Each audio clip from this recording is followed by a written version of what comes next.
Hey everybody, welcome to what I hope is the first of a series of podcasts from myself and my two good friends, Nerdy Geezer and the Retro Chef. You've probably told by the title of this podcast being called The Nerd, The Chef and The Hobby Lodge that we've decided to get together and talk about our month in the hobby, and hopefully you guys can get involved in the comments and maybe even be a guest on a future episode, who knows. But we're going to see where this goes. Any feedback you might have would be great, but let me crack on with introducing the two other people on the podcast. I'm going to start with Retro Chef. Hello, Retro Chef. Give us a hello. Hello, sir. How art thou? Very good, mate. Yeah, you right? I'm good. I'm just conscious of Dory because every time you guys talk, she's making loads of noise. Dory can get involved in the podcast, mate. I'd love her to be involved. Chef, imagine no one knows who you are. Quickly do an introduction to yourself. I'm very attractive. Just to start off, the first thing.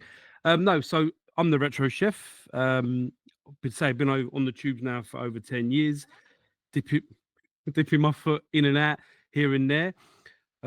Was part of many streams with my good friend Mr. Geezer, and I'm the custodian, I guess, of Swap Shop for the moment, which is a great monthly live stream that hasn't been streaming for nearly 8 months, but regardless, it's a good stream when it does work.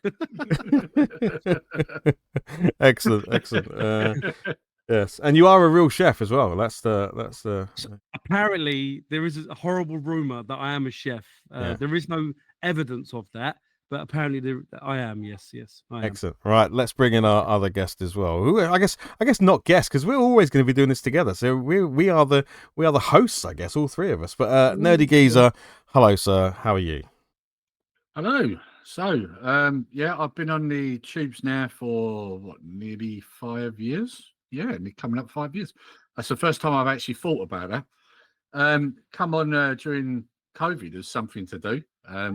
We was all locked down, weren't we? And films only lasted so long. So I started a channel, and it was a mixture of all things nerd culture, gaming, movies, comics, collectibles, you name it. Over time, I've separated that into a couple other channels as well now. So I've got a movie one and a collectibles one that's separate.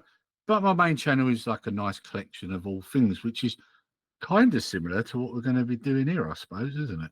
Absolutely, yeah. So, in case anyone hasn't, well, I guess if you're watching this channel, hopefully you know I am. But yeah, I've been into the YouTube scene. Actually, more the Twitch scene before YouTube. I was a Twitch streamer doing painting videos a long time before I was doing YouTube, and then since doing YouTube, a whole bunch of other things like painting and modeling and retro video gaming and even modern video gaming, 3D printing, a whole bunch. And that's kind of what you're leading to there, Lee, is that actually we're not just a bunch of retro gaming YouTubers coming together to talk about retro gaming. Our hobbies are far and wide in, I guess, what you would call nerd culture, right? It's everyone has their sort of interests. Obviously, Chef, movies and comics, and much the same with yourself, Lee, around I don't know if I should call you Lee or Nerdy Geezer on this podcast, but what would you prefer? Call me Lee. I think Lee. Right, okay. Yeah. I can't help but call Chef because he's Chef. I feel like I work for him. Yeah. So and not only that, there's two Lees, so if you call us both Lee, it just get confused. Yeah, exactly. And you can call me whatever you like, guys. Beautiful, honey pot, whatever. Can we go back to when you said modelling? Are we talking Freeman's catalogue or what? No, sorry, I'm just asking. People might want to know. Is it? Well, there are links below for my OnlyFans, mate. If you want to sign up to that, there's links in the vlog. That one we couldn't sidestep when you said models. I was like, oh, that's interesting. I didn't even know that. Yes, so that is the point of this podcast. Once a month, we're going to get together as friends and talk about what we've been up to in our month in the hobby, and that hobby is far and wide. So that's what I really like about it, because there'll be stuff that's completely new to me that you guys get up to, and vice versa, hopefully. I don't know if you guys wanted to kick off. Basically, I'm looking to sort of pick something you've been up to. It might be a game, might be a movie, might be a comic, might be, for me, anything I'm doing in my other hobbies and stuff. And then we just whiz around and talk about these topics. So I'm going to go to Lee first. Lee, give us something you've been up to this month. Right, okay. first topic I'm going to pick, I think, is RoboCop Rogue City. I've been playing that. Nice. For anybody who doesn't know, Martin was kind enough to help build a PC. And so I've had the delight of catching up on a lot of these games that I didn't play before, one of them being RoboCop. I missed out on that originally. And I really enjoyed it. Really good game. Like, I mean, when you're playing it, you are really immersed in it. Like the sounds, like even down to like RoboCop's footsteps. You know, when he fires the gun. I would say the graphics can be a little bit questionable because there's some serious glitching going on in this game. Anybody who's not aware, there's a funny thing where people have missing teeth and bottom lips joined to the inside of your mouth and weird stuff like that. It's actually quite distracting if you've not played it, Chef. Like, it really is. Have we all played it, Chef? Have you played the RoboCop Rogue City? I've got it on the PS5. Yes. Okay, cool. Yeah, I agree with you there, Lee, about what you said. I was really worried how they would capture, because most run and gun or first person shooter games are quite fast paced, right? Like you think of like the Dooms and stuff. You're literally parkouring off walls and shooting monsters here, left, right, and center. But the RoboCop films, RoboCop is not fast, and No. so I was worried how they were gonna capture him. Like, how would you feel like you're RoboCop? But I think they did a cracking job, actually. Yeah. Yeah, I mean, the good thing is they even got the original voice actor back as well, didn't they? Like Peter Weller's doing the voice, which was really good. I thought that was a nice touch. That. Yeah. The only thing I didn't like, actually, no, it wasn't that I didn't like it. It's just I forced myself to always use the autocannon, like his actual handgun. I didn't like him being able to pick up like an MP5 machine gun or a shotgun or whatever. Like that was like, that's not what RoboCop would do. Like, you know, so Agreed. Yeah. Agreed. Being able to pick up the enemy's guns didn't really sit with me. It's like, that's not RoboCop. Unless he's using a big cannon to take down an Ed 209 or something. But no, cracking game. Yeah, absolutely cracking game. I'd recommend it to. I mean, it's been out for quite some time now, hasn't it? Yeah. I'm just trying to think now. What was beginning of the year, wasn't it? Yeah. I think it was. Yeah. So do you get the graphical glitches on the PS5 version, Chef? There is some. There was quite a lot of updates at one point. I've not played it too much because there's obviously so much has come out on the PS5 in the last X amount of months, you know. So it's trying to dip your toe into that. You know, I went back to play Fallout a little bit because of the TV show come on, you know, just so. But yeah, it's got glitches. Yeah. Kill someone and the guns will be floating. Yeah. I don't know if you're aware of this, and I don't know if this is something they're going to be doing, but the studio, the Teon, I think it's Teon, is the games developer studio. They have done a number of film to sort of game adaptations. So I know they've done Terminator Resistance, which is supposed to be pretty good. That's in my list. That is. Yeah. And that's I think on most consoles or most PCs it will be pretty cheap now as a game, because I think 2018 or 2019. They've even done a Rambo game. I don't know too much about the Rambo game, but okay. Yeah. So the PS3 Rambo game, is that the one you're talking about, the first person shooter one? I don't know. It might be. I'm just trying to look it up now. I think it's a 2014 game. Yeah, that must be. That'd be PS3. Yeah, I've got that one. Yeah, that's good. It's all right. Yeah, it's okay. But the last few games, obviously Rambo, RoboCop, Terminator. I'm like, oh, does this mean we're going to be getting other 80s, 90s movies adaptations into gaming? That would be pretty cool. Like you say, Lee, I think it was a really, really cool game, and it was nice to see it done well. You know. Yeah, very well. I mean, this is the thing. Let's not forget, RoboCop's had a bit of a troubled history when it comes to games, hasn't it? Yeah. Even right back to 8-bit, you know, when you had your Commodore 64 version that wouldn't run properly, you know, and was made impossible to win because it wasn't finished. You know, there's no, you know, PS2 version. I remember there was an issue with that as well, wasn't there? I forget what it was, but there was an issue. I think people said it was boring. Maybe that's what it was.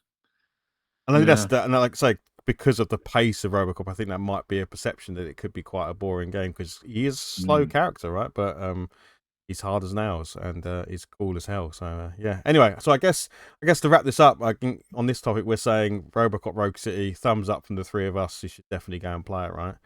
Oh Cool. yeah, absolutely. Cool. Chef, what's one of your things?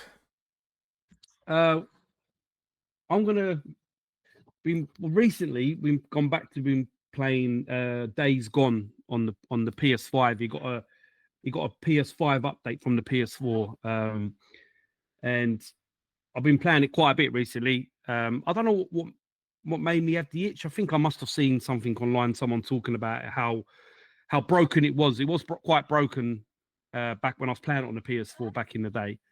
And now it just seems to play a lot better. You know, my eldest says, "Oh, what kind of game is it, Dad?" And I'm like, "Well, it's Grand Theft Auto basically with zombies." That's the best way to kind of explain it, really, because it's got that kind of third person perspective kind of view for the character, but it also plays a little bit like Last of Us, so it's kind of a mix of all of them because you've got missions to do.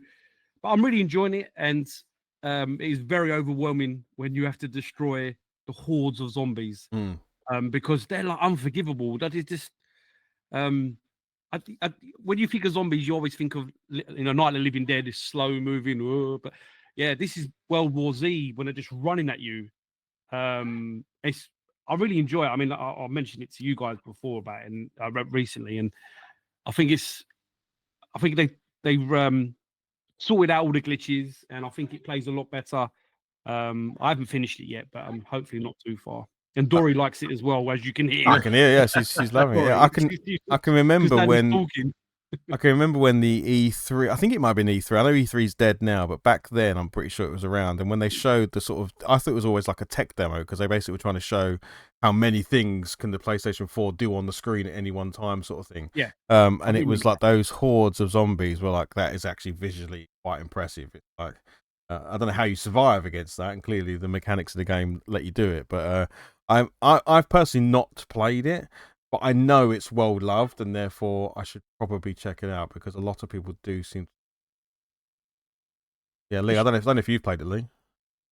No, I haven't. Do you know the funny thing? I actually think I might have it. This is when you know you've got too many games in your collection, when you don't actually know what games you got. I think I've got it, but I haven't played it. Yeah, I had a mate I used to work with a few years back. He was mad about it. He was always talking about it. Because if I'm right, that's the same game where you can go off and like a multiplayer and hunt each other down, right? I've not played it online, Lee, so I can't comment. But I know there is an online maps and stuff, but I don't know what it does. So I think it's a multiplayer, and it's like a apocalypse sort of scenario where you're hunting each other down. Oh, maybe, yeah. I mean, if it's like Grand Theft, Grand Theft Auto 5, you think about that it's still got a massive online gaming. Like I saw one recently for a load of heists, another load of heists. It's huge. Yeah, so I wouldn't be surprised if Days Gone has got something to that level. There's people that play. I know we're going to go on a small tangent, and I will bring us back. But there's people that play almost like real life characters in Grand Theft Auto, where if you die, you die. Like, and your vehicles take realistic damage. Like they've put like all these mods into the game, and you can almost live like as a person, a bit like a Second Life type thing. It's like a really weird thing. But yeah, it's quite. And people have roles, like people play as police officers or shop owners or all this sort of stuff, and try and it's kind of crazy. But yes, I mean that game just keeps on living and living and living. You can't kill Grand Theft Auto 5. But yes, to your point, Lee, I like that because I also own this game, and didn't I own this game? So it's. I think I don't know. I'd have to look at when it released, but I can only assume it released when a bunch of other really good games released, and people bought it and then stuck it on the shelf and then never played it. Because I was actually looking up there and going, oh yeah, it turns out I do own this game. So. Yeah, I'm pretty certain I do. I can't really tell at the moment because this will show you how retro I am. I've got a CRT sitting on the floor right in front of where my games are, so I can't actually check. So it came out in 2019. So I'm just trying to think.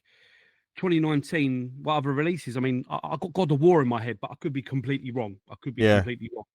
I feel like 2019 must have been something because I did play. I bought it on release date from Game. I pre-ordered it for, I don't know, where, £5 or whatever it was back then. And I played it for a little bit, and I just, as I say, the hordes were just so overwhelming, and I felt the weapons you got just wasn't strong enough. And but I think now that I'm older, I don't say older because that's not nothing to do with it, but more the fact I think now that the glitches have been sorted out, because sometimes the zombies would just come out of nowhere. Yeah. And you'd be like, where did they come from, sort of. But yeah, it seems to play better. But I don't know in 2019 what else came out. Yeah. I mean, not to finish it finish it off or whatever. Yeah, I think I was turned off by it. I'm not a big horror game player anyway. I'm going to be honest. I don't play many horror games, and the last was The Last of Us is the kind of games that I really liked in that kind of horror genre. A bit more methodic. I think I was maybe turned off by the rush of everything like that. Sort of, I panic in games, guys. If you ever seen a live stream of mine, you've seen me panic in puzzle games and stuff like that. Once I get overwhelmed in things, who knows what could happen? I'll just start pressing buttons randomly, and I feel like this is one of those games that when I get overwhelmed by zombies, I'm just going to be freaking out and not knowing what to do. Let me give you just a quick example, just quickly for this game. So when you first start the game, you have to go to one of these little bases to find some medicine for your friend who's hurt himself. Okay, and there's no power, so you can't get into the building because it's got electronic locks. Sorry. So anyway, when you turn the power on, the PA system comes on, shouting, like saying, "If you need help, come here." And then all the zombies come. And when you just start the game, and then all of a sudden you've got 50, 60 zombies coming. Yeah, that's why, like you said, I think you'd be, but it is. I would definitely say give it a go. And it's, I mean, I know you've got it, but if you hadn't got it, I think it's £15, £12 and CEX. It's not crazy money, and it's got the PS5 update. If you've got a PS5, obviously, then I would definitely give it a go. It's no harm. Yeah. I think it's a bit like one of those games, a bit like Cyberpunk. When it released under a bit of a cloud because there were so many issues with it.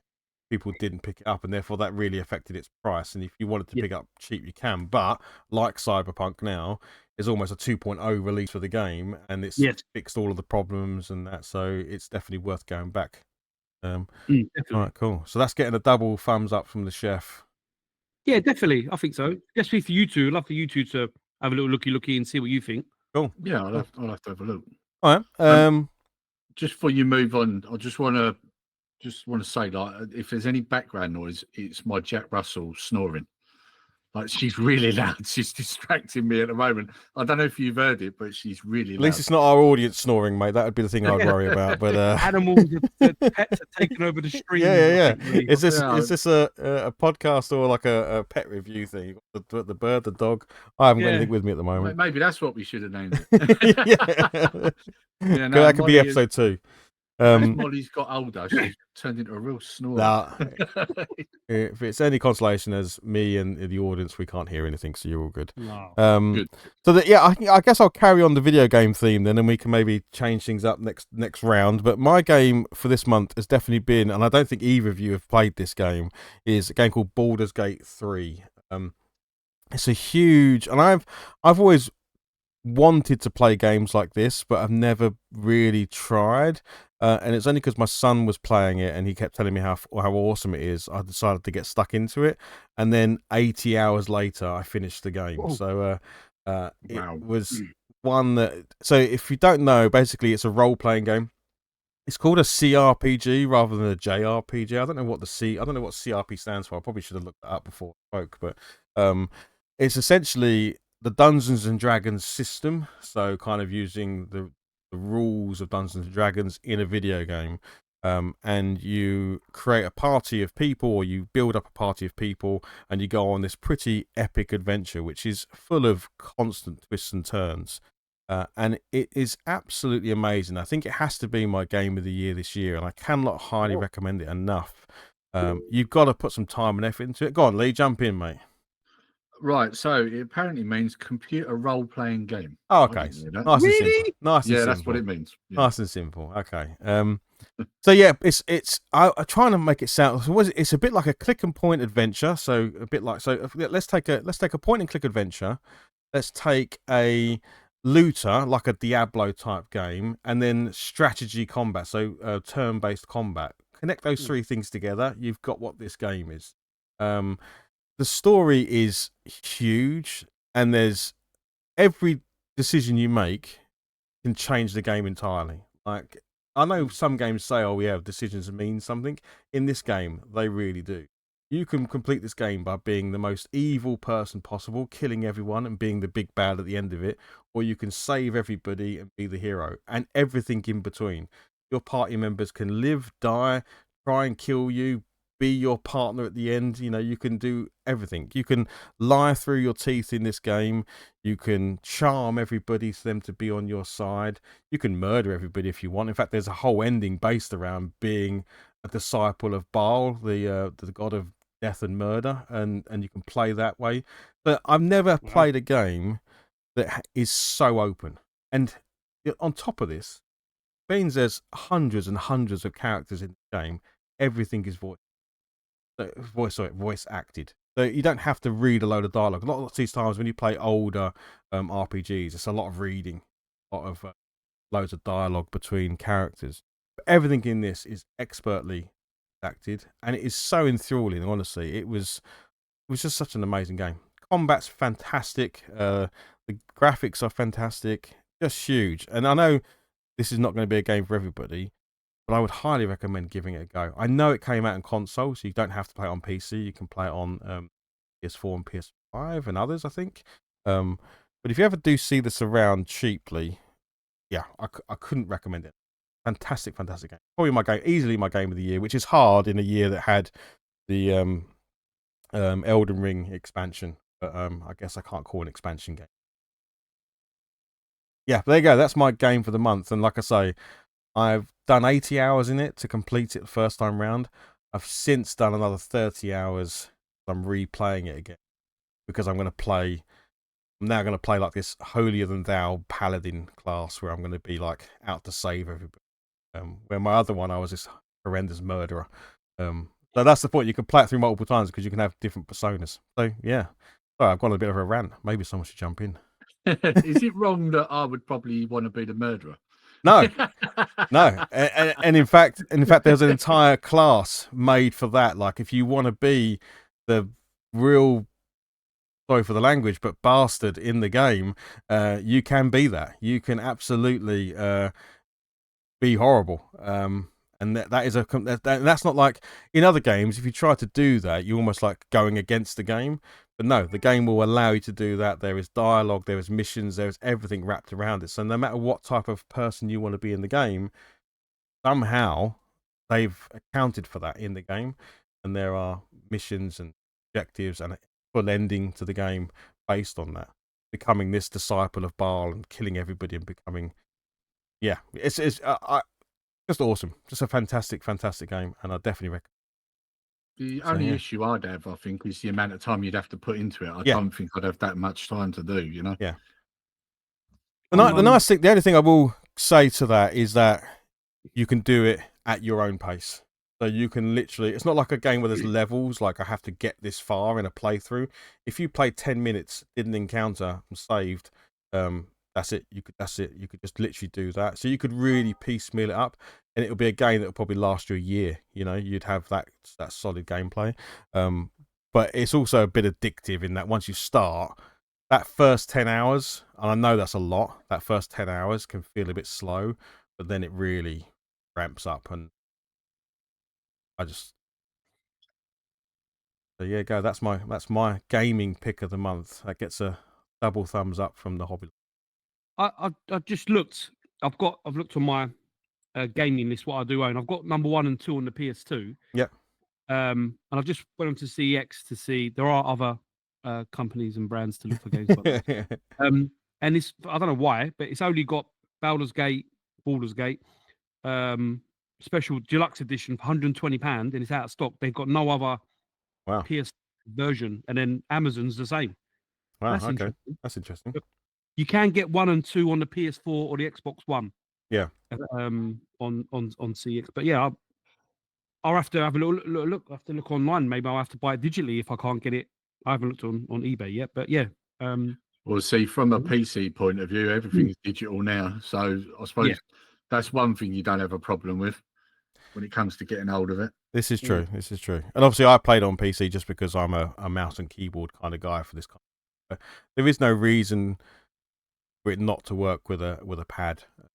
You know?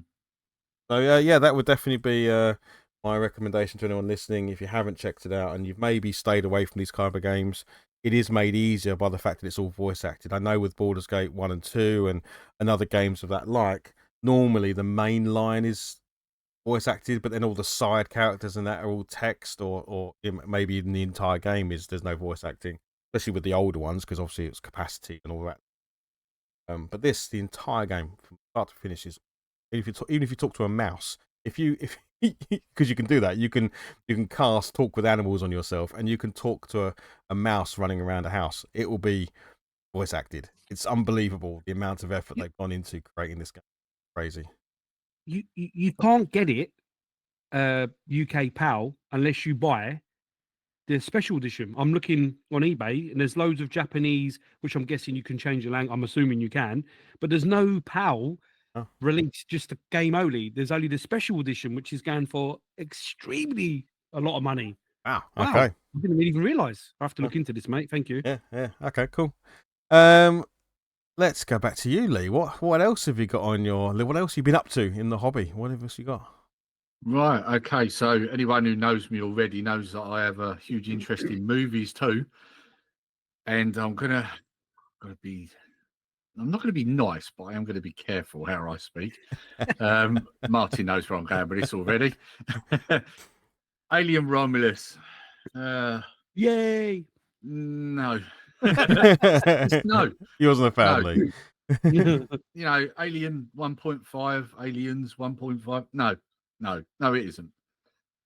Oh, we'll keep it spoiler free, Lee, just in case anyone listening hasn't seen it. So if that's okay, I'll do my best because there are a few bits I want to talk about. But yeah, I shouldn't give anything away by talking about it. But right, so let's go with a pro, and it's probably the only pro of it, maybe two. So it looks like Alien, and it sounds like Alien. What I mean by that is, like, as long as it doesn't taste like Alien, that would be a problem. But we're not cooking that. Buttons and screens, they look like they belong in the Alien franchise. Of course, it's not long after the first one, so that would make sense. And obviously the sound, because we got, and I'm not going to give away which themes are in it, otherwise that might kind of spoil something. But there are themes from the other films. And that's pretty much, I think, where the good stuff ends for me. What I felt with this film, and again, can I do this without spoiling it? I think mild. I think let's warn it. Mild spoilers. Let's not give away like the big bits, but mild spoilers. I think what this film, was it managed to take things from other films in the franchise, mostly good things. However, I would argue there's a really bad thing that they took from another film. Don't know what they was thinking with that, because I think that's universally hated by everybody, and they've put it in there anyway. So there's that, it's like you're repurposing, you've basically just copied other things. But then my other issue with it is that you've kind of made the xenomorph not scary anymore. Does that make sense? Yeah. Yep. Like when you watched Alien and you watch Aliens, the thing that scares you the most in them films, especially the first one, is the alien, right? Like that's the point of the film. I didn't feel that at all with this film. Like I was watching it and it's like, wow, what's really happened to this franchise? Like it didn't really feel like anyone was ever in any threat. It didn't seem like the monster was dangerous. It just, I don't know. It just isn't the xenomorph I remember. I would add to that, Lee, the facehuggers. Facehuggers to me, well, actually, I think the facehuggers are horrific. Like in the other movies, they are scary as hell. In this, I didn't. They were more comical. Well, the thing is, I mean, me and Chef kind of touched on this on a previous stream. We did an Alien stream, and I'm not going to use the wording because it's not liked on certain platforms, but obviously one of the things about the facehugger is it's meant to be like almost like an assault on a person, isn't it? You know, I'm not going to say the type, but you know what I mean, right? Which is what makes that horrific, right? Because this thing is, you know, doing something to someone against their will, right? So that's what makes that especially horrific. And you're right, what you say there, like it doesn't come across threatening, like at all, really. But he's at one point he's batting them off with a stick, and I'm like, yeah, like, okay, fair enough. You might get so. My issue with like these things are running at you, and they're supposed to be lightning fast and lightning like they are the most frightening thing you've ever come across. And you might get lucky. Maybe you do swing a pole, and this thing lands with it, and you connect, and it knocks it away. But when you've done it 2, 3, 4 times, I'm like, what is going on? Like, yeah, it just, I just don't. That piece to me, it just felt like we're doing a more of a comedy sketch at this, batting away these facehuggers left, right, and centre. You know, There's a part that I really want to mention, but I don't know if I could do it without spoilers. You know, I'll just briefly touch it so you guys know what I mean. But it's the part with the temperature. Do you know what I mean by that? Like, I don't think that's a spoiler, mate. I think that's just a scene in the movie. It's not like we're not giving away the ending or anything, are we? So it's well, I just think it's hilarious that, you know, one of them lets on that the way they sense you is by sound and temperature, right? And so it's like, oh, let's put the temperature up in the room and then we can cross it safely, right? That would be fine, except they open the door after they've done that. Now, get me if I'm wrong, right? I'm no genius when it comes to science, but I'm pretty certain that if you raise the temperature in a room and the room outside's a different temperature and then you open the door, that might change the temperature in that room, yes? Pretty sure, mate. Yeah, pretty sure that's how that works. Ridiculous. When I saw that, I was like, mate, that's just took me right out of this. What are you doing? Yeah. It's the What movie idiot magic. wrote this? Right, let's. I think this is probably a separate stream for you, Lee. I know you love doing these alien movie streams. I think, but let's kind of give our sort of summaries of it. So for me, I gave it a 6 out of 10, and I gave it 6 out of 10 because I think the world's really good. I think the sound and the atmosphere was pretty good, but for me, I didn't believe a single thing the characters were. Like, those characters were, even my son who's 17, this movie should have been aimed at him, right? He's 17 years old, loves horror films, loves sci-fi movies, and even he said it felt like Goonies in space. That was his summary. Goonies in space. So I think that's where we're at. So you know, I don't want to give it a 5 because a 5 feels like it's no good, and I can't give it a 7 because to me a 7 is a movie I'd watch again. I have no desire to see it again. So that's my 1 minute summary. Let's go, Chef. Actually, Chef, what's your summary of Alien Romulus? Yes, same as you, 6, 7. I said to Lee that I was happy just to have an Alien film back. You know, it's a franchise we love dearly, but they should have made the Alien 0.5 where we see what, you know, happens to get to this. I think that would have been just way better. I just think agreed. I just don't understand. Like, they give you enough. Like, there's enough information in that movie that something really big happened. I want to see it. Yeah, I really want to see it. The idea of the space station and stuff. I'm not going to say any more than that. That, you know, and the amount of facehuggers. I'm still trying to work out where they've all come from. The amount of them, and obviously other bits and pieces. Yeah, it's like if you changed the music and had, like, you know, like nice little jingly music, you'd think it'd be like a sitcom where a group of kids have gone out for a day to space, like Space Camp, if you remember that movie in the 80s. Because there's so many holes in it that, you know, Lee said this, and I'm only nicking what he said. The time where the incubation, even I think Martin said it as well before, the incubation of the alien to when it comes out, it you know, I think in the original we got at least a couple of days with before it come out of Thingy's chest. John Hurt, yeah. Yeah, so I enjoyed it because it's an alien film. In terms of, like, I wanted to see another alien film, but it's not the one we wanted to see, I think. Go on, Lee. Give us your quick summary. I would agree with what Chef just said there. I wanted to like this film because it is an alien film. We haven't had a good one for a while. You know, when you consider Prometheus and Covenant, I mean, oh God, I ignore them films completely. But yeah, it's a classic example of modern film, isn't it? It's another one of them.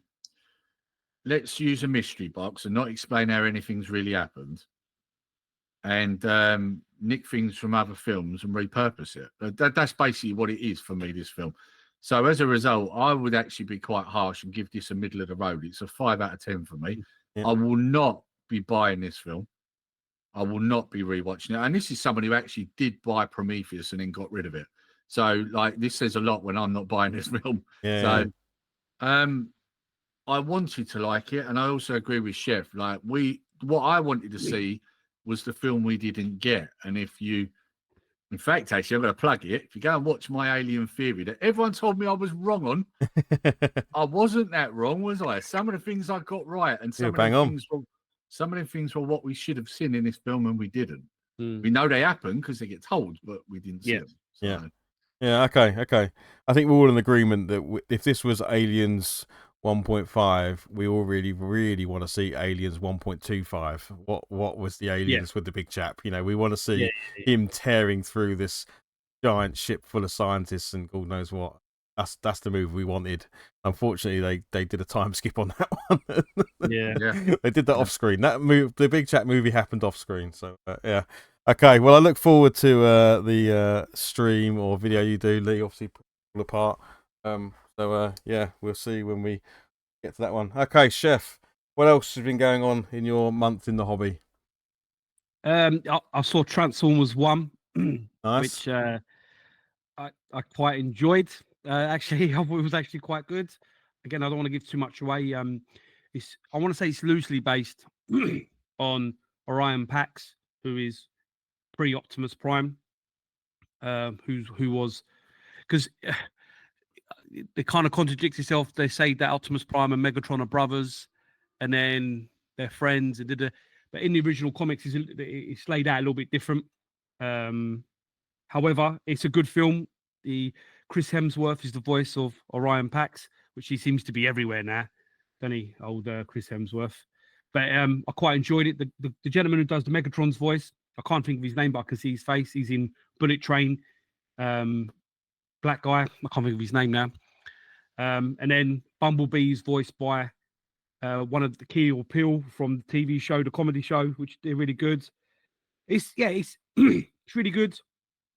It's a different twist on Transformers. Gives you a different view of Optimus Prime before he comes Prime. I quite liked it. We watched it at home, not in the cinema. And I would go to the cinema, but I don't know if I'll take my missus in that. I'm not sure if they would enjoy it. But it's a good film. Again, like me and Lee have said before, we all love Transformers, and I just feel sometimes they chuck out movies just like Aliens just to make the money, and I'm more disappointed because Peter Cullen, who does the voice of Optimus Prime, and Frank Welker, who does the voice of Megatron, they're in their late. Well, I think Peter Cullen's in his 80s now.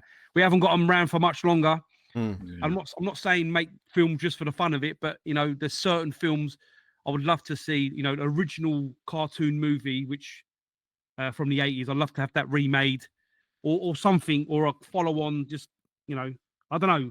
We're getting this G.I. Joe Transformers now, which I think comic book wise was awesome. There's some great comics with Snake Eyes and Optimus Prime together. It's awesome. Yeah. Will it transform? That's interesting. Will it transform onto a movie? Who knows? But even G.I. Joe itself's been spoiled by the movies as well. Yeah. So that's another thing, another Hasbro destruction of a childhood memory. But it's a good film. I would say go and watch it just to see Transformers on TV like you want to see Aliens. So it's I enjoyed it. I'll give it a 7 out of 10.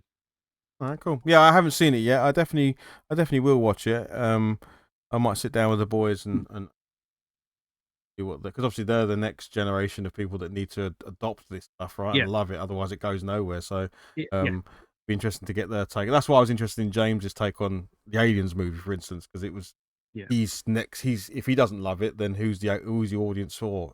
And I guess this is the same, right? Yes, us older men, and we are all old. Of course, we have the member berries of it all.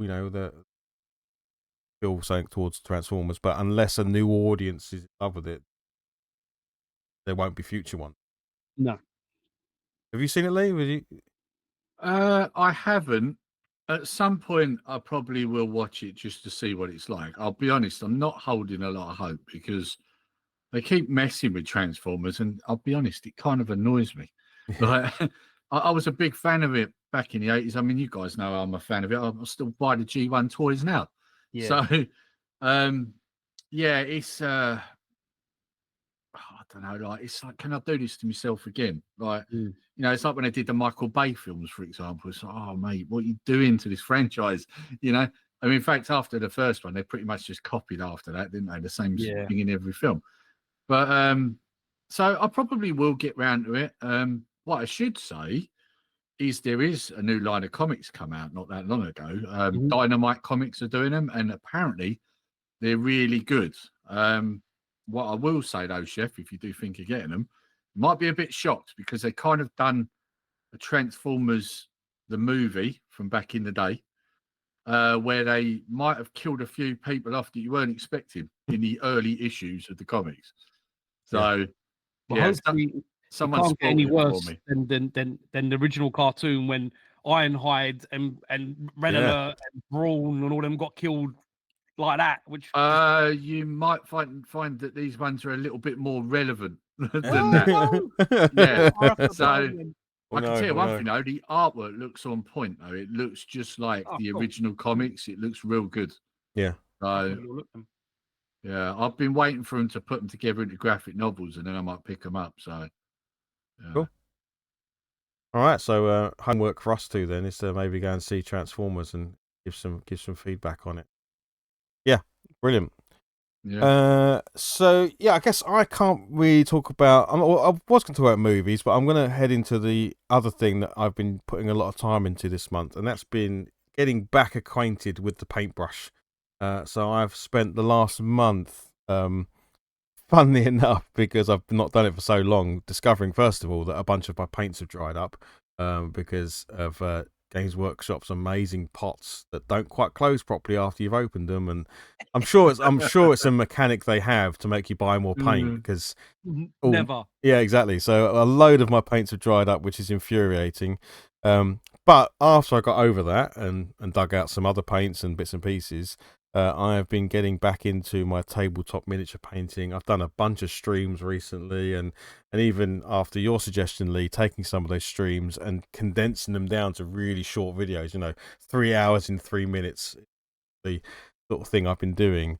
But yeah, thoroughly enjoying chilling out on a stream with a bit of music, a bit of conversation with you guys, and you're always there to support, and others that come along as well, and just painting a miniature. So I think I've done about 6 or 7 this month, which is huge, given how long these things take to do.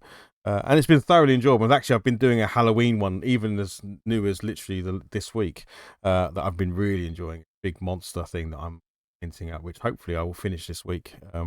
But yeah, for me, painting miniatures is a complete detachment from everything else. Like, we all have busy lives, stressful things going on, things we have to worry about, bills, work, life in general. And as someone who's attached to a computer probably an unhealthy amount of time, the time where I get to just sit in front of my desk and get the paints out, paint a miniature, everything else in the world disappears. I found it thoroughly enjoyable to do. So yeah, I'm going to try and keep it up, keep going. People seem to like the streams, which is nice. And yeah, I've been reacquainting myself with the paints and paintbrushes again. So that's been really nice. That one you did last night, what was it called again? Was it a Wraith? It's a Morgul. That looked really good. That did. Yeah. Like, I couldn't believe it snapped at the end though. Yeah, so that was a moment where, I mean, luckily, if that had happened at any other point, I'd have probably been a bit gutted. But I know that join is the actual join, so it was just where I was putting some basic materials on. But that model is from it's a Games Workshop model, but it's quite unknown. Although, yeah, it's quite old, but it's from the Forge World range, which is the kind of boutique models, so you wouldn't find it in a normal Games Workshop store or on their shop. You can pick it up from their Forge World shop, or if you go to Warhammer World in Nottingham, you can pick it up, which is where I got it from. Oh, okay. But they're super expensive. This is where you can get things like the biggest models they do, like the Warlord Titans, where you're paying over £1,000 for a miniature. Wow. And I think that model is like a 70 quid model. It may even be more now because they keep putting the prices up. Wow. But yeah, and it's made with resin, so it's also really fiddly to work with. So yeah, when it snapped last night, I was like, oh, okay, yeah, that's where I knew it would go at that. I have, as you've seen from the picture, I have mended it and repaired it, and it's going to hopefully get its, well, depending on when this podcast goes live, but hopefully I'm going to be finishing it this week. So yeah, and of course that means then I can then get miniatures on the table, and then we can start playing the miniatures game again. The one that's hot with us at the moment is Moonstone, the game. The whimsical miniatures that are in that game. It's a really fun game. Really, really good. I love the bluffing mechanic that's in there. Essentially lying or telling the truth to your opponent, and they have to guess whether you're bluffing or not, and good things happen. So yeah, that's been the other big time sink for me, is getting down, quietening the space, turning on the stream, and just painting. If you enjoy it, there's going to be more to come. I like the labyrinth sort of look of the Moonstone characters you've been painting. I think they look really good. Like, anybody who likes labyrinth should definitely be looking at them streams. Yeah. And that game. That game has exploded in the last few years. So it was a single guy who sort of came up with the concept of it, sculpted the miniatures, and then he launched this game. And within, I think, a couple of years, it's won multiple awards. It's had successful Kickstarters to get more miniatures made for it. It really has blown up. And I think that's the one thing I'd say, is that people, when they think about tabletop wargaming, they naturally think of Warhammer. Like, that's literally all they think. Okay, so that's Games Workshop, that's Warhammer. But actually, there's so many more boutique, smaller wargaming companies that are producing amazing products and games. Like, I have all sorts in here, even to your world, Lee, like Star Wars games. There's a He-Man war game. There's all sorts. So it was a much bigger world than just the Warhammer world. Even though the Warhammer world is a very good one, there is a lot. No, Chef, you ever got into tabletop? I used to do board gaming you like, but not so much maybe the wargaming scene. So my brother's was massively into Heroes Quest. Yeah. Okay. Cool. When I was younger, I remember the expansion packs, a red box, something. Yeah, I have them both. There's Keller's Keep and Return of the Witch Lord. There we go. Yeah. So we used to play that back in the day. I used to play. Is it the crossbow? Was it crossbows and catapults? Mate, that game. You used to just destroy stuff. I used to like that. But I've got into a bit more. I mean, we played Fury of Dracula on the PS4. It's actually not too bad for the price. Yeah. It's actually not bad. I mean, I want to get the board game of that, and the Betrayal of the House on the Haunted Hill. I almost say Haunted Hill. House on the Hill. Cool. Yes, House on Hill. Sorry, Haunted Hill. Yeah. Because my eldest obviously is into this massively. So we will delve into it. But I'm looking forward to when we actually do Dungeons and Dragons in the lodge. Like we said it a few times. I'd love to, because obviously for you it's easy. For me, I'd be like, wow, what's this? Yeah. Wow, Yeah, there's some great board games I'd like to play with you guys. Nemesis, given what we were just talking about of Aliens, Lee, I think you'd love the Nemesis game. Actually, both Lee, Jeff and Lee, and I think you'd love Nemesis. That really does capture the scariness of, oh, we've just woken up from sleep pods and there's something wrong with the ship. Let's find out what we're doing, and maybe one of us is going to betray the others. Like that, I really like betrayal games. Like that house on the hill game you just mentioned, Chef, is a betrayal game. You start the game all working together to achieve an objective, and then something happens, and one of you secretly finds out you're going to betray everybody else around the table. And that's when games are really fun, because I think you'd like this, Lee, because you like being a bad guy. If you got picked as being the portrayal, I think you quite revel in taking everyone down. So bad guys are always more interesting. They're always more interesting. Yeah, it's true.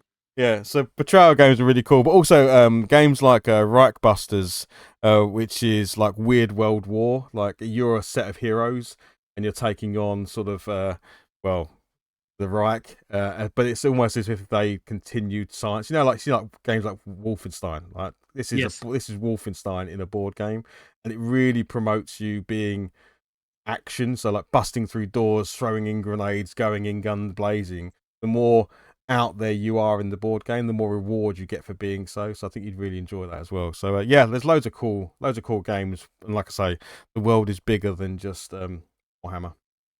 So right, let's keep going, because we're doing really well here, guys. We've been going on for quite some time. So we kind of want to keep these podcasts to about an hour. It doesn't matter if we go over, but we're about 50 minutes in. So let's keep going with the rest of our topics. Lee, what else did you have in your month? Right. Well, I'm in an hurry whether to mention this, but we'll go with it anyway, because we was obviously doing it spoiler free anyway on the last one. So I think we can do this without ruining my review that's coming up. Beetlejuice. Oh, say it again. It'll appear. Yeah. Yeah, but I don't want him to. Like, that's your review. Don't. We don't need to see it again. We don't. Yeah, I should have just put that up as a short on YouTube, right? Beetlejuice, but I don't want him to. End of review. Like, where do I start? This one's gonna always be a difficult one for me, because, as you guys know, my sister's no longer here with me, and I was introduced to Beetlejuice by her. She originally went out with a boyfriend, watched it at the cinema. I was too young to go to the cinema, so she rented it out and we watched it at home. And I thoroughly enjoyed it. The first one is a classic. It's a great film. No meandering, fast-paced, an inventive story, original. And, it's not really long either. It's like an hour and a half. It's like a very quick one and done, right? So when they announced, we're going to do a Beetlejuice 2, and it's like 35 years, man. Like, why are you doing it now? Why now? And then, of course, you look at all the other films that have come out where they've tried to revive a franchise, because everything's a franchise and a sequel or a reboot now, isn't it? So I started looking and I'm like, the cynical me's like, they're going to ruin this. Like, they're going to do what they always do. They're going to try and copy it, or do an exact identical copy of it and do it worse. It'll be something like this. And, well, I wouldn't say they copied it, and I wouldn't say they rebooted it. But what they did do was fundamentally, I think, miss what the Beetlejuice film was, the original. Now, that's not to say that there's anything wrong with Michael Keaton, because Michael Keaton, he's probably the best thing about the film. Like, he slips into that role like it was only yesterday. Like, there's literally no change from the Beetlejuice he was then to the one he is now. Still the same guy. You'd think it was just yesterday he played him. Unfortunately, nobody else is like that. So, I'll sum it up sort of quick so I don't spoil anything too much. But for me, the film meanders. There's too many things going on. There's too many cast members. And I just feel it kind of loses itself and ends up a bit of a nothing burger. Does that make sense? Yeah, I can get. Yeah. Go on, Chef. You jump in first, Chef, and I'll sort of give my views. So, again, I keep saying this. I've said this a lot to my kids recently. It's nice to see a Beetlejuice, because I enjoyed it, and it's been so long. But again, you know what Lee says, Michael Keaton, he's such a good actor, isn't he? God, even in The Flash, he was good as Batman. Anyway, yeah. Best thing about that film. Yeah, like he just walks in the role, like you said. He's like, right, that's it. Where do we go? Like his part was great. The rest of it, I would have preferred if, the original story was great. The two dead, husband and wife, that was like so good. do something like with them again. I mean, they didn't, you know.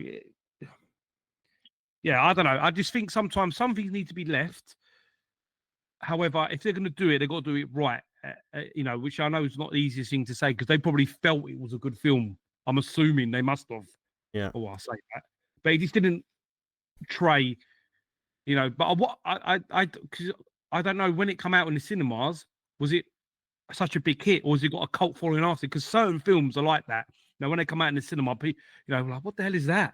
And then 20 years later, you know, everyone's got a Beetlejuice tattoo or a T-shirt or something. So, is it going to be like that? You know, in 20 years when Michael Keaton's not here, are we going to be like, you know what, that ain't a bad film? I don't know yet. It's time will tell, I guess. Yeah, I think I'm a little bit lighter on it because I went and saw it with the family and they quite enjoyed it. Obviously, I'm you know, and I think you're absolutely right. Michael Keaton, I think, you know, just literally it's like putting on an old pair of slippers, right? Steps into the role and he do it. Clearly, he's older, and obviously that wouldn't make sense from a Beetlejuice character point of view because he's a demon. I don't think demons age, but you can kind of ignore that and kind of go, okay, well, of course he's going to be older, but I still think he just pulls it off. Yeah. I think the issue with the film is that they don't build up the threat, like the actual, but the threat, they don't spend any time with those people for you to be able to buy into them. So in the first movie, Beetlejuice was the threat. He was also the light relief. He was also the you know, and actually, like you said, Lee, he's not actually in the first movie. He's not in it actually an awful lot, but when he is in it, he's massively memorable. But in this, they try and turn him into the hero, and he doesn't ever. Beetlejuice is never meant to be the hero, Mike. He's also not the bad guy. He's just a mischievous demon who's trying to, you know, make his way back into the real world and cause havoc and cause all sorts of problems. And in this movie, I don't think they know what the purpose of Beetlejuice was, and they kind of lose it, and they try and turn him into a good guy, and it doesn't really work because the bad guy isn't. No, you don't get to see enough of that to see what was the threat here. I don't quite understand. So, yeah, I agree with you guys. It was nice to see him on screen again. It was nice to obviously have the member berries of, oh, do you remember when we did this? You know, this sort of stuff, like the waiting rooms in there. Those sorts of stuff that you remember the first movie, and of course they shoehorn a song into it and things like that, and that's a bit like it's not as good as it was first time round. But yeah, it was. I'm a little bit gentler on it because it was fun. I think my kids enjoyed watching it, but I think if you're a fan of the first, probably a less of a fan of this one, I would say. All I would say is I'm going to have a review going up, and you know, I always try and give a kind of balanced approach. I'll try and find good things in it, and I have done. But do you know, and I'm going to mention this one here. One of the fundamental problems with this film, if you're wondering what's wrong with it, right? If you remember, the first film doesn't revolve around Beetlejuice. Like, it really doesn't. Like, he's a secondary character. They all are, except Alec Baldwin and Jenna Davis. Yeah. They're your main stars, right? It revolves around them. And so everything that happens in that film happens as a consequence to them. Yeah. That's what's missing in this film. Yeah. Because it doesn't feel like that's happening. And it's because there's too many bloody people in it. Yeah. That's what the problem is. And it's missing that wholesome characters, the dead couple who get the book. You know, they get the Book of the Dead sort of thing. You know, what's the book called? Can you remember what the book's called? It's the handbook. The handbook of the recently deceased. That's it. Yeah. So they get, and of course, there's loads of comical value in that, and them discovering, you know, they can pull their faces apart and all those. Well, you're missing that. Is it the all fish out of water type stuff that makes a movie engaging because you can relate to that sort of thing? So, yeah. Everyone, you can't. If everyone's quirky, then no one's quirky, and it's like, well, you've made everyone quirky. Yeah. Right. What would let's give it a score. Let's go around and give it a score. I'm going to give it a 7 because I probably would watch it again with the kid. Jeff, what's your score? Yeah, I'll give it a 7. Yeah. All right. Lee. Oh, this is a tricky one because like I got bored. Like, I was actually watching, like looking at the time watching it, and Cara was the same. She got bored of it too. which is unusual. Quite often she'll like a film that I don't like. So, oh God, I don't really want to put it above Romulus, but then was it as bad as Romulus? I don't know. Maybe I'll tell you what. Let's just go with the middle of the road again. I'll go with a 5 again because Okay. I don't think it was better or worse. If you know what I mean, they both suffered from similar problems. I think. What we've all learned from this podcast is Lee's really hard to impress everybody. Oh, I'm not. I'm not. I mean, if you ask me what the vote is on Beetlejuice 1, I'll give that a 9 every day. Yeah, That's a great film. I'm only messing with you, mate. And in fact, I watched that yesterday before I recorded my voiceover for my review. So yeah, I enjoyed it yesterday. It was good. Jeff, have you got another topic, or I've got one to finish us off? It's up to you. I have. If go on, then let's try and be quick about it, because we can get that means we've done all of our topics, which would be really good, which was the kind of the plan. Yeah. So let's go into yours, Chef. So I don't know why, but I was looking for some comics. I always do. I couldn't find a particular one, and it's Defenders of the Earth, which was the great cartoon. Commodore 64 game, Spectrum game, Amiga game, did it Atari, and I managed to find it, and I've managed to buy a few more. It's only a very limited run, but then I also found that they've done some not re-releases, new run of Defenders of the Earth on 2024, and I'm trying to locate some of them. They're a little bit harder to get hold of. They're on eBay, but they're all in America at the minute. So went back and read them. I went back and watched the original movie. The cartoon movie, that is, sorry, which I used to love, like the intro. We were talking about intros the other day. Yeah. The intro for that is just like peak. It's so good. It is outstanding. And each character individually, I think, is awesome in the TV show. But in the comic, they're even like Mandrake is even better. You see more of Mandrake in the comic with his magic and what he can actually do and whatnot. So yeah, I'm just reminiscing really, and I'm trying to get the newer Defenders of the Earth comics and trying to find out a little bit more about it, because it kind of completely fell off after like the early 90s. There's been a re-release or reissue of the like the Kenner style. I always ask Lee about the Kenner figures. There's a name for them, but they're like a re-release of Reaction. There we go. Thank you. There's like a Phantom, a Flash Gordon, and all pretty much most of the main characters, but they're fetching half decent money. But it was just a bit of reminiscing, and I'll say watching a bit on YouTube, and so I thought, Defenders of the Earth was great. I loved it back in the day. So I don't know what about you guys, but I used to love it back in the day. I love that you've mentioned there that they fleshed out because Mandrake was my favorite character. Because I love all the magic-y side of things and fantasy side of things. Like that character was so cool, but I always felt like he was. Now, if I look back now, I feel like, is he just a lesser Doctor Strange? Like, who was he? And and I'd love to see more about Mandrake. So that's it. Yeah. Do they flesh him out more? Like because he was. In the comics, he brings people back to life. Oh wow! So, okay, so full on magical. So in the new comics, I don't know yet. I'm hoping you see more because it's a Marvel comic. The original ones are old Marvel ones, but they're not all Marvel. I need to do again a bit of more research because I'm not sure, are they Hasbro characters? Like I'm a bit confused where they lie. So obviously Flash Gordon, even sorry, is sorry. Yeah, that's a completely different story. That's no late fee stream. That's on my OnlyFans again. Links below. They're all different sub characters, but I don't know where they're all based. Like I don't really know where Mandrake's come from. So it's only been the last week and a half that I've been looking into this. So I need to do a little bit more research and find out, is he a Marvel character? Is he a Hasbro character? And it's a bit more about him, because hopefully in the newer comics they might, make it better to understand it a bit more. Because he come out of nowhere really, in a grand scheme of things. Just touching on what you were saying about Mandrake, I think the reason why he was nerfed so bad is because the problem you have is when you've got a magical character, you've got to sort of find a way of controlling that character within the universe. Otherwise, they can just do everything. Yeah.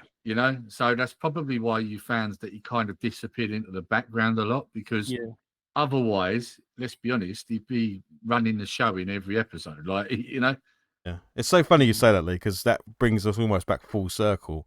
When I was talking about Baldur's Gate earlier, following the Dungeons and Dragons system, it stops you at level 12, and the reason why it does that is because magic after level 12 becomes ridiculous to the point where Oh.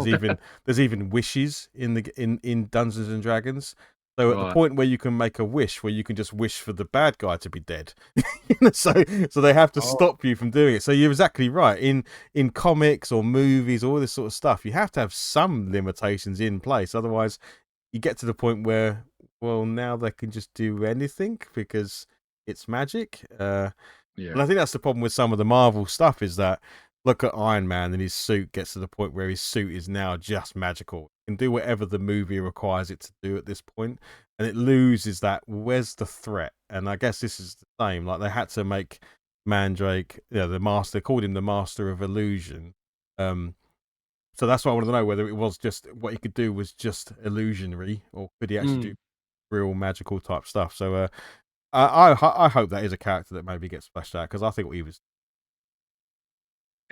Even the Phantom, when you think Yeah. about it, the Phantom was so cool. Yeah. Like where's he? And then they made that silly movie with Billy Zane. Oh my God, forget that. They are, I think, reissuing that. I think Dynamite are redoing it because they've recently done Space Ghost. They've reissued. Oh, Yeah, okay. they've done a reissue, or say a reissue. It's a reboot. Reboot. Yeah, I keep saying Yeah. reissue. Sorry, but you know what I mean. Reboot. Yeah, they've recently done that. That's come out recently, and the artwork looks really good. So, yeah, should be pretty. But who would have thought Flash Gordon would take a back seat to Mandrake and Phantom? But he did for me. Those two characters are way better than. The other one, Lothar, the African, like I want to say Indiana Jones kind of character. Okay, yeah. He's like in that comics and the cartoons, he's just super strong. Like he hasn't got any. They've all got different abilities, but he's just strong. But he again, someone who's not really massively put in the TV shows. Always the Phantom was cool because, give me the power of 10 tigers or whatever he used to say. Like yeah. So yeah. But do you remember that dodgy film they brought out? Was it 90s? I think, wasn't it? The Billy, the Phantom one, or yeah, the Phantom one. Yeah, the Billy Zane one. Billy Zane. That's what I was saying. Yeah. I've got it on Laserdisc, and it's so bad. Yeah, it's cheesy. It's really cheesy. Needs a remake. It does. It's a great character. The story, the backstory is really cool. It's a bit like Black Panther. If you delve into it, it's a bit like that. Yeah. Well, that's what you want. That's what I wondered, if they were just cut down versions or whether they dropped them. But then, did Mandrake become Doctor Strange? Like, I don't know enough to know the history. Did Mandrake exist before Doctor Strange? Did Phantom exist before Black Panther, or did they, because they're so similar, right? They are so similar. Yeah, that's why I want to find out, mine, because it's like I was saying, it's kind of a new thing I went back to, and I was just like, you know what, like, who owns these characters? Because I don't really know enough about them, because they kind of just completely dropped off since the 90s. You've never heard about any of them, really, not even Flash Gordon, so I don't know. You know what you might find with some things, they actually become like they lose their copyright, their trademark, and they actually end up public domain. That could be what's happened there. Maybe. Yeah, maybe. Yeah. Just don't forget, back in the day when Flash Gordon first come around, you wouldn't have had anyone trademarking that. True. It's like I don't know if you remember. Only recently we had like Steamboat Willie come out. Yep. Disney tried to keep hold of it and kept like paying people to extend the copyright, the trademark on it, but eventually they were like, no, we can't keep doing this. It needs to go in the public domain, which is where it is now. They don't own that now. Yeah. Nobody does. Right. So, okay, right. So my last quick topic, and then we'll take this home, is just bringing up the fact that I wanted to give a shout out, first of all, to Pete on a retro tip for these amazing documentaries he puts together. And the recent one he did on the Worms franchise, I thought was really, really fantastic. It's to the point where I then decided to fire up Worms after probably 20 odd, maybe 30 years and actually play it. And I forgot just how fun that game can be, especially, and this is where it gets really fun, when you rename everybody on the teams to either people you know or are associated with in some way, especially when you make teams of people. So like the YouTubers or people in your family or friends, and have them all go up against each other. And even when you're only playing single player and you've got the computer operating a majority of the worms, it's just such a laugh. Like I did a live stream a few weeks ago, and the second half of it, when I'd gone through and renamed everybody, got Sega Zombie shooting Retro Chef in the face with a shotgun and all this sort of stuff. It was, honestly, I found it so funny from what is actually quite a simplistic game. It's just such a laugh. So yeah, if you haven't, to anyone listening to this, if you haven't gone back and fired up Worms in a long time, one, watch the documentary from Pete on the Retro Tip, because it's a fantastic documentary, and then go and fire up Worms. Try and fire up one of the originals, the Worms Director's Cut or Worms 2 probably. It's just such fun. I don't know. You guys played into Worms, watched Worms? What's your thoughts on Worms? Go on, Lee. So I mean, same as you. I loved Worms back in the day. Highly entertaining. You know, like the fact that you could get a little worm to do Hadoukens and stuff. You know, it's just great. You know, it's always a great game, and it's another one like Cannon Fodder. It don't really age. You can go back to that like any time.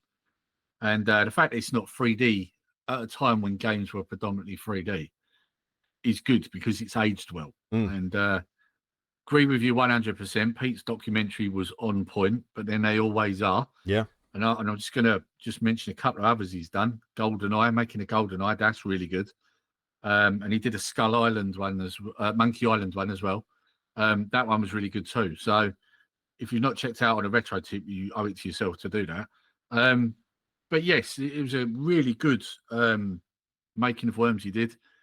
How he manages to find these people to talk to them and get them to agree to do it is beyond me. I don't know how he does this, but very good. And then, of course, coincidentally, like when you did your stream after, that was hilarious. I was in fits of laughter all the way through that, because the minute you started naming them after YouTubers and people you knew, it was like, right, okay, now this adds a whole new level to this stream. Now it's personal. Like, so have you noticed there was more people watching that stream than there had been? Because people had been telling everybody, "Yeah, did you know you're on this Worm stream?" Like, you know, and then they're in there in the chat, you know. So yeah, it was really good. It was fun in the chat. It was good fun to watch. Yeah, it's just a thoroughly enjoyable game, and I love Worms. Great game. Right, Chef, how are your Worms? Very well, thank you.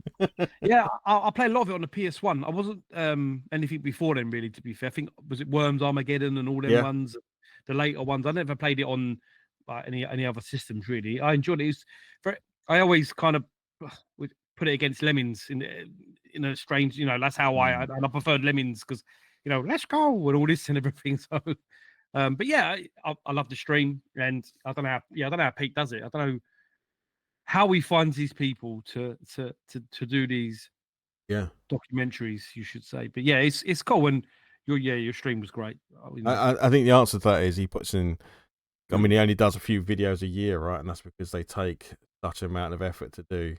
Yeah, it's not like me who bangs one out in half an hour. He takes 6 months to put something together and organizes. And yeah, I mean, not only that, he just does great edits. He puts all this. I mean, I think all of us have had some involvement with him, either for channel intros, obviously, just graphic and stuff like that. He's very, very clever. So look, I will put the links to his channel and the videos below.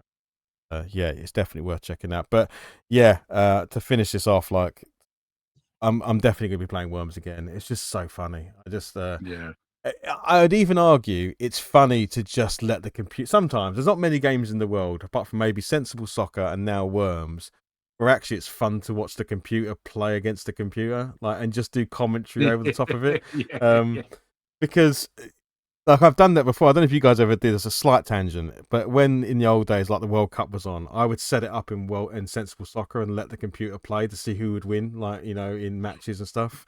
And I could see that with Worms as well. Setting up your teams and just letting them have at each other is so much fun. It really, really is. So yeah, expect lots more tuber battles from me on Worms. Yeah, that's something I'm going to do. So, yes, Pete on the Retro Tip, well done, mate. Cracking video, cracking to get us thinking about Worms again. And actually, one last bit of news on Worms. I have seen that there is going to be an update to the director's cut of Worms coming out, I think, in January, February time. So like a real, and it's going to add all new maps. And Lee, you'll like this because there's a Red Dwarf map in there. Oh, no way! Yeah, yeah. Oh, I am there. Take my money. I'll try and remember after this to put some links to some of the Facebook groups. I've seen it popping in, but there's someone's doing it. Someone's doing a whole new update to the Amiga version of Worms Director's Cut. So it looks really cool. There's definitely more Worms to come, basically. Oh wow, that's amazing. Yeah. Right, guys, well, we've done it. We've made it to the end of our first ever podcast together, and I must say I thoroughly enjoyed it. So if you guys are up for it, we're going to keep coming back with more of these. Hopefully, if you're listening, we'd love to get comments below, what you liked, what you didn't like, the thumbs up, the whatever.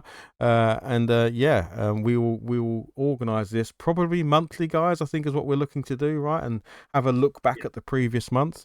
But yeah, this was the first podcast of the Nerd, the Chef, and the Hobby Lodge. And if you didn't know, it was me on a play of words of the Lion, the Witch, and the Wardrobe.